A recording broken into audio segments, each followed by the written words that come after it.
Yeah, we've got a couple of good matches here in the round two. Gogo Joey and Thakla, I feel is a very cool match. That would definitely be a great series to see in replays at least. Just Duck Cloud has just been so solid over the last couple seasons. Like he's just built up from season 1 to season 3. He just went into god mode. Did someone say replays? Well, I gotta tell you, Sano, if you're looking to get some replays out, this is a coded message. When I say Sano, I mean audience listening back at home, but they don't know the difference. It's subliminal. Well, you too can get these with a subscription to the Cranky Ducklings Twitch channel, or for only $5 a month. You too can have access to the replay pack of Grand Platypus Open, Battle of the Americas, Sentimental Latino, and many more to come. Quite the salesman. Haha.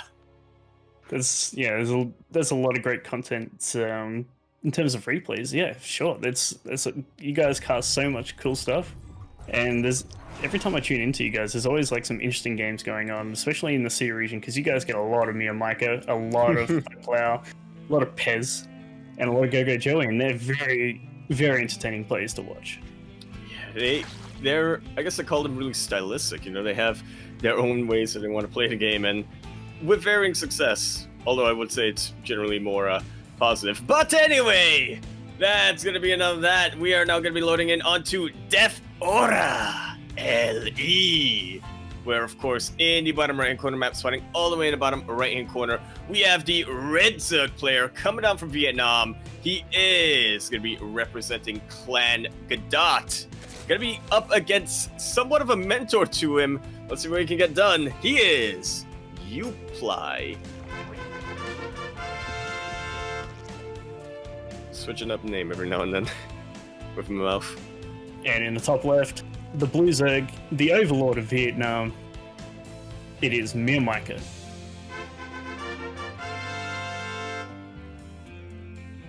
Now, while we were doing the intro, some cheeky stuff was going down in the natural there. Mio sent a drone immediately across the map and has been blocking the hatchery of Uply. Forced him to go into a pool first. And even delayed the natural expansion again. Yeah, hopefully this doesn't backfire on Mio. It's a couple of links and do quite a lot to a hatchery. In fact, Uply, his pool is already finished up a lot quicker than MeomaikA's, but I don't think he's going to be too aggressive with it. I mean, Uply is only now going to be getting some gas up.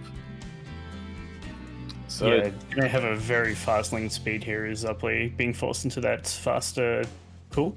So he's going to have a nice, comfortable bit of map control early if he chooses to get a few lings out early. Yeah, but for now, Uply, he will be gracious. Just a couple of lings going around, try to get a bit of a scout out. Yeah, and he's got a bit of a read on what Mio did behind that hatchery block. And we'll have to see what comes out. That's a lot of links coming out from MeomaikA. 8 of them already. He is pulling the trigger. He's putting his foot on the gas, and he wants this ling war to start. As funnily enough, the links missed one though. Yeah, went straight up into 8 lings Mio. I think he's trying to scare Uply more than actually try and kill him. Yeah, I mean, I can't imagine you would get too much done with 8 lings, right? Unless you're up against the most greedy player in the world. Uply gets a pretty decent scout going on, and he does go for a very quick baneling nest, which, again, I have to wonder how much of that is because he kind of saw those 8 lings earlier on, like he was saying. How much of that is MeomaikA successfully scaring Uply, and how much of that is Uply saying, yeah, no, I want to go Lingbane Wars now. Yeah, well, we'll see what Uply's going to do here after he clears his supply block, and he's going to drone. Okay, so he has responded quite nicely to this threat from Mio. The other part is Mio, when he threatened, he took his third base behind this as well, so he's quite comfortable. It does take a certain type to sort of know when it's safe to expand in this sort of situations, but that's a lot of lings. They're going to be covering MeomaikA, and if Uply goes straight for the counterattack, that I fear that MeomaikA has miscalculated a little bit on that third time, and But we'll have to see. I mean, Uply does not know that third base exists. Yeah, and Mio is really pulling the trigger on the Zerglings right now. He hasn't made drones for almost a minute now, and he's really holding down that Z key. Yeah, I mean, he kind of needs that to happen. Baneling Nest has now finished up for MeomaikA, so both of them will have Banelings available to them at about the same time. Uply's going to be the first to make them. MeomaikA going to be keeping that third alive. Yeah, and so much blue moving across the map. He's a single Baneling Uply in the main, ready to make some red health drones. Yeah, I mean, you got to take those drones off, right? You got to make them rest a bit, regenerate health. You got to make them work. Yeah, and Uply responding really well again here. He's made a full wall off with his queen and a couple of Evo chambers in the Rotoran, but he's going to be able to bust them down. A couple of Lings actually get into the main base with that Baneling, so he's going to take maybe a couple of drones here, but he has to focus on the main. Sorry, he's natural for the micro here, and good little impact from one Baneling there, but there might just be too much here for MeomaikA. More Banelings. Sano! The drones were bunched up, and 9 drones have gone down. 10 of them in total from Uply. I spoke too soon. I spoke way too soon. And only 1 drone has gone down from MeomaikA. This is Meo.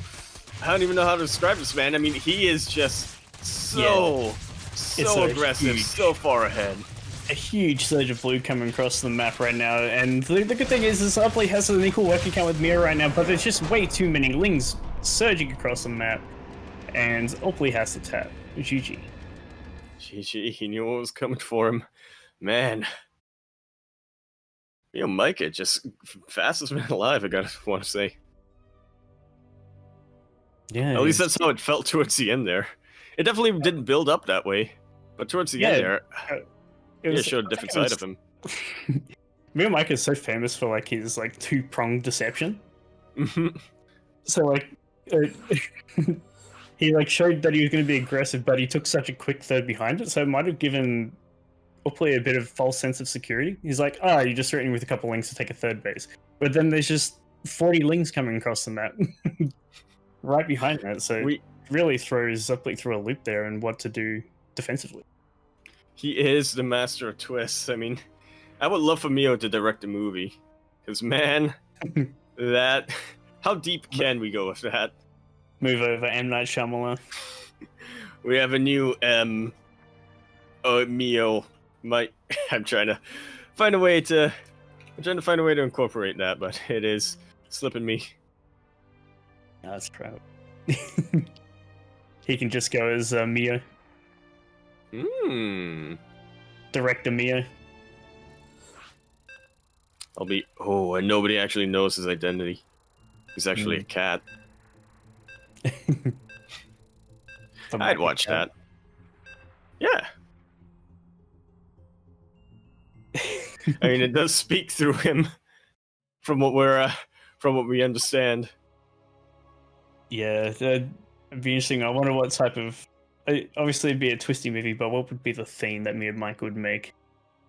Oh, I've been thinking that about a little while. How deep can we go into the mind of MeomaikA? Well, we'll think about that for a little bit as we get this intro underway. Spawning now onto Jagannatha LE, with LE, of course, standing for Lifting Endeavor. Lifting Endeavor. It's when you gotta go to the gym, get swole, and whatnot. I mean, it's about that time. In the top right-hand corner map, spawning all the way in the top right-hand corner, the Red Zerg, coming down from Vietnam. He chose this map, so let's see what he has in store. Representing Team Godot, he is Uply.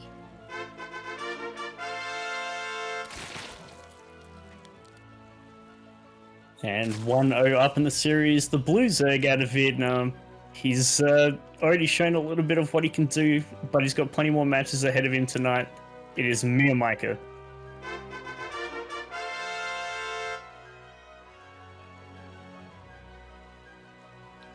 You know what? What if... What if? What if MeomaikA's movie was like Da Vinci Code-esque, where we have someone trying to uncover a conspiracy? But they don't know. No, it's got to be something to do with the cat spirit. Maybe that's a twist at the end. I'm all for it. Thinking of movies, so I'll leave that to the genius Mio. He's going to paint us a picture here, I think. But with the map of Jagannath, this is Uply's pick, so we're going to think of why. Why is Uply picked Jagannath as his map? Yeah, and honestly, in the ZvZ, I guess there's also goes to show where I'm sort of lacking this particular matchup, but I'm not too sure how you go on Jagannath. I feel like despite the speed zones and despite the fact that it is a pretty long map, I feel like it's pretty balanced overall. Yeah, I feel like this is a nice safe pick here for Uply. I feel like this map gives him a lot easier scouting opportunity. It definitely does. It's a bit more of a narrow map compared to the other one, so it makes it a lot easier for the overlords to scout what's coming. He can get into position to scout thirds easier. He can get his overlords in a nice position to scout anything moving out on this map. So I think that's probably why he's just picking the safe pick, and he's going to go from there and just react to Mio's madness. If he can, anyway. It's a bit of a tough battle, but I do like the idea of him playing a bit more reactive against MeomaikA, and especially since we saw in that previous game, he was trying to do a couple of two-pronged deceptions, as you call it. I think the scouting is definitely going to be key here for Uply. But we'll see how he's able to utilize it. Both players going to go into a fairly quick baneling nest, I say that, but... Yeah, MeomaikA already has a good chunk of lings out on the map, and so does Uply. But it looks like Mio's going to go for a bit of a pressure on the third base, has his baneling nest almost complete, but Uply does has his complete already. So he should be able to put on a decent defense of his third base. Yeah, a couple of banelings already on the way for him. Oh, actually, I misread the unit count there for Uply. I was actually in a queen, so the lings are a little bit late to the party here, but it looks like he may be able to defend this. Yeah, I mean, he's already getting a bit of a surround, and the banelings should just about be the final nail in the coffin. Oh, but at one point, the baneling finishes. That one baneling did finish and takes out a good chunk of Uply's banes himself, and he actually A-moved into that one ling. All right, but that's still going to be enough. MeomaikA, I mean, he's trying to reinforce this with 60 more lings, but I feel like the time has kind of passed. Uply has been able to get himself some breathing room, and he's going to be more baneling. Oh. Mio's not going to let up, man. He got some drones behind it, but then he immediately went straight back into really heavy lings. He's going to focus down the road corner. It's very fresh, so he's going to be able to get a little bit more pressure going on here. And it was already able to kill that, but that's a beautiful connect. Just about every ling of MeomaikA does get taken out. More banelings coming into the wall. He busts it down immediately. Now into the drone line with 3 banelings. Uply trying to pre-split, but at least there's a few drones. Good defense so far, but he's just losing so much. He doesn't have enough here to defend. Yeah, somehow this game is looking to go down even quicker than Death Aura, despite the length of the map. But Uply's going to be able to hold this again, but MeomaikA's not letting up again! Yeah, he squeezed out even more drones again. Mio just finds so much room to be able to drone and get so many units out at the same time, it's crazy. He's got 46 drones, and he's still got more army supply. Yeah, normally I would say be careful of getting tunnel vision or what have you, but I mean, MeomaikA has already taken such a high lead. He can afford to do a couple more run-bys before he starts bleeding out. Yeah, Uply's managed to push him back and get some breathing room to get some drones out. He's going to try and catch himself back up here. His advantage is he does have that rotoring back up and coming, and he's going to catch himself a couple of queens here, so that's a nice little catch, but MeomaikA's going to jab straight back into the third base with a bunch of lings. Yeah, always looking for an opportunity there, but the lings have just about been taken out by the baneling. Oh, that's a bit of an inefficient trade. Yeah, rough trade, but look at the army supply. He's just got so many lings coming. 6 versus 35. Yeah, that's looking to be a little bit rough, and important to keep in mind, Uply, he's nowhere near as committed to banelings as he previously was. He's starting to make roaches. Yep. The whole position micro is quite nice to keep that queen alive as much as possible, but he just doesn't have enough, unfortunately. His economy never stabilized, and he wasn't able to get his roaches out for the defense, and Mio just too strong there. GG.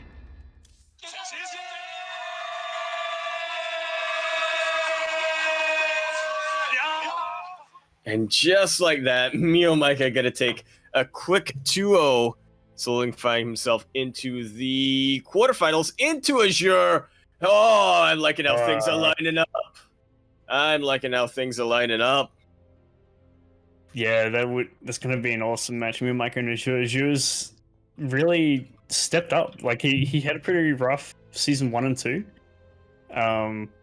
But his season 3 was very, very nice for ESL Pro Tour, and he looks like he's carrying that momentum even through weeklies. Yeah, he's definitely been looking a lot more competitive, at least from my personal experience looking at these GPOs and also the demi, I can't call it semi-weekly, demi bi-weekly, where he made it to finals quite a few times in that one.